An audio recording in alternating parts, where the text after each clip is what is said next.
Welcome to round 4 of the Parenting Roundabout podcast for the week of February 18th. I'm Catherine Haleko, and I'm here with Terry Morrow. Hello. And Nicole Eridix. Hello. As moms of teens and young adults, we've survived those little kid days that we were complaining about yesterday.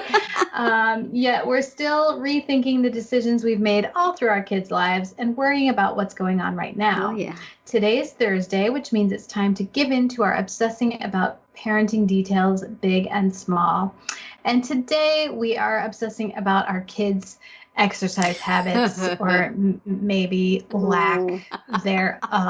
I don't know. Oh, hopefully none of them are listening to this. Write about this all the time. Yeah, when I that's have right.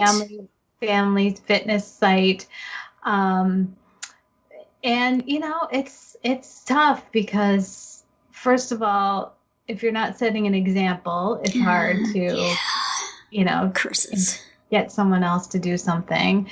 I don't know. I mean, my daughter definitely does plenty of exercise with her skating. Right. Between the actual skating and then she has off ice, like dry land workouts too. Mm-hmm. My son, he plays hockey and he has a lot of practices, but they also encourage them to do dry land training, and he would go, but it was optional. Yeah. And he'd go, and then he'd be so sore the next day that he wouldn't want to do it again. So, that's not how it works. Like if you keep doing it, then you won't be sore. But right. Yeah. It's hard to get that through a 13-year-old brain. Or really anybody's. So. Yeah.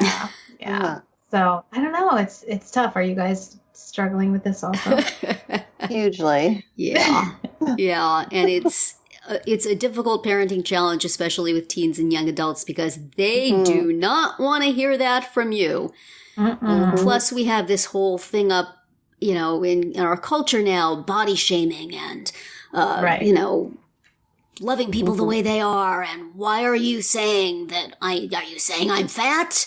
That's, so there's really no you have to be so delicate that it can't really be done, but it's, still, I worry about your health. Even though you're an adult and you have your own doctor and your own health insurance, I still worry about your health because I am your mother. So, maybe don't sit in front of the computer all day. And that nobody wants to hear that. And nor did I want to hear that from my mother. I mean, it's not necessarily, the whole cultural thing is new, but the not wanting to hear from your mother that there's something wrong with your appearance is as old as mothers and daughters. Right. So it's a thing, and I don't know what to do about it. I did suggest that my daughter had done Zumba at like a social thing for my son, and she had really enjoyed it. And so I said, hey, there's a Zumba class at the gym right across our street. Wouldn't you love to go do Zumba? And she's been doing that 2 nights a week, and that's great, and that's dancing, and she loves it, and it's wonderful. And so that was a real success. But it's like there's a more intensive Zumba class she could take that would be more like aerobics. And I'm like, maybe you want to try. Nope, not my thing. I don't do that. Maybe you'd like a Fitbit so you could see how many steps. Nope. I'm fine. I'm perfect. Everything's perfect. I mean, she's fine. She is fine. But, and of course, here I sit working. Right. 18 hours a day. So, heal thyself. But still, it's good to know. Well, and if you're working, right? Yes. And if I am not watching YouTube videos of families in Utah. Exactly. So, yeah. Right. That's where That's hard. My story. I'm sticking to it.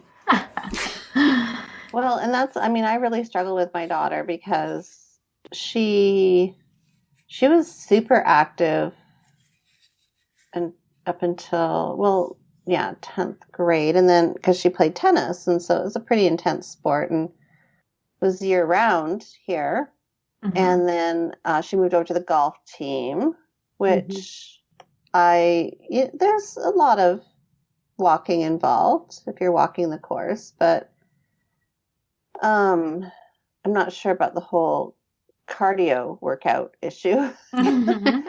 And now that golf is over, it's kind of like it's hard to reconcile because she says, well, Mom, I walk like a mile and a half every day on campus, right? So she's got this, because the campus is huge where she goes to school.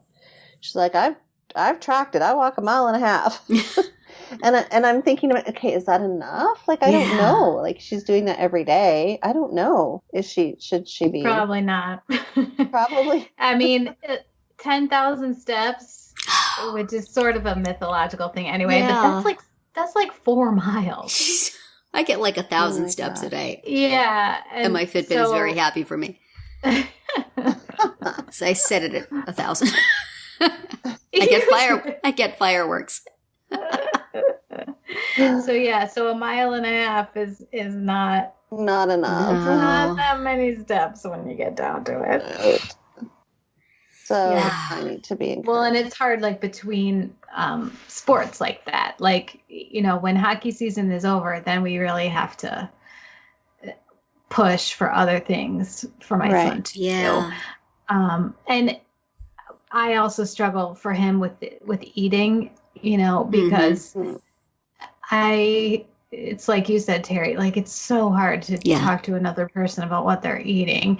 And, so I try to just not buy things, but even things that are healthy can be abused. Right. Can be, I mean, he loves feta cheese, but he'll just eat like, 6 ounces at a time. Well, that's too much, or I bought like sugar-free or low sugar hot chocolate packets because we all wanted them. Right. And like the whole box was gone in 2 days. Oh dear. So, I can't even buy that. And then what? The rest of us can't have it either. Yeah. So. Yeah. You need to put it in the camera-free refrigerator or pantry downstairs so nobody knows it's there. No, or put it in the refrigerator with the camera so we know who's taking it. There you go. Yeah, that's a whole consideration we hadn't even thought about, that you could use to spy on people. Who's having a midnight snack? Ha!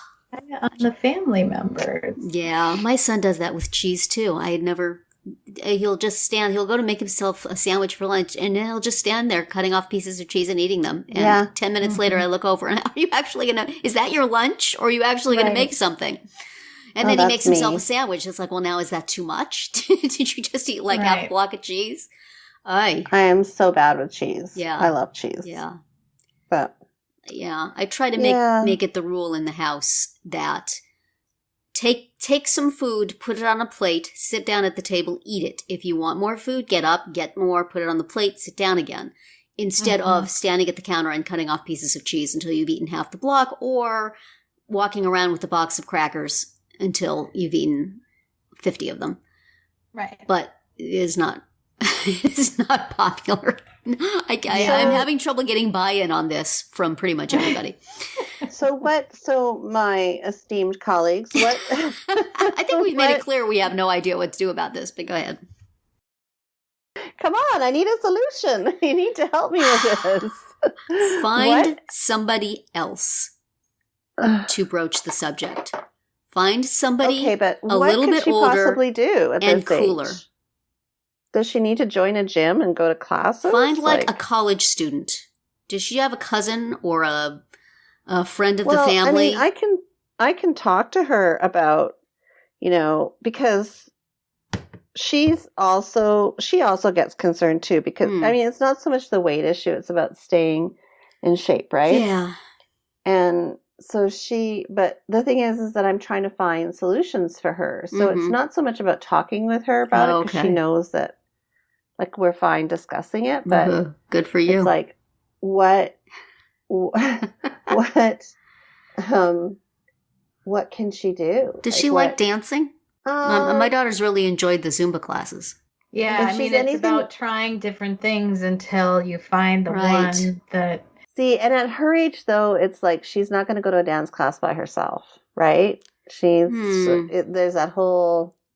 Yeah, Anyway. that's true. Well, and you also have weather challenges of, too Right. hot to like just go running outside or whatever. No way. That's not going to happen. Would you do like a treadmill if you had one? Well, we have. Everybody sold has it one a down in couple their weeks basement ago. that nobody uses. I sold mine. We do have a bike, which is actually awesome for burning calories. Yeah. So maybe I just need to get her on that a couple times a week. And Yeah, nowadays you can prop your phone up on it and watch something or listen to something that makes it much easier than it used to be. We still use ours. My son especially I uses like my ours. bike. Yeah. That's how I get my exercise, because you know me, I don't like walking. No. I still use the treadmill. And there's So- like 10 feet of snow outside, which there is right now. Yeah. Yes. Well, just getting anywhere Well, involves cardiovascular It's activity, finding right? those things. Shoveling, Shoveling. digging out cars, gets the heart Mhm. pumping. Yes. Yeah. Well, y'all, maybe our listeners have some ideas for us, that's what I'm hoping. and Please share. we'll look around and we'll revisit this topic. Yes. Because my We need problem is ideas. not so much thinking of things for the kid to do, but broaching the subject to the kid in a way that does not imply that I think that they're overweight and unhealthy and awful, and if they don't do something right now, they're going to drop dead. So, Right. that's what I Clearly need is help not with. a problem we can solve right now. Unlike all the other problems we Unlike discuss, so which we are many like other this. things. Typically, we do. Parenting experts, that's us, man. We have no idea. Anyway, come back for more Yes. expert advice tomorrow. Because that's it for today's round 4. Tune in tomorrow when we'll share our roundabout roundup of things we've been using or enjoying lately that we think deserve a shout out. Find all our episodes at parentingroundabout.com and talk back in the comments there, on our Facebook page, or on Twitter, where you'll find us at Roundabout Chat.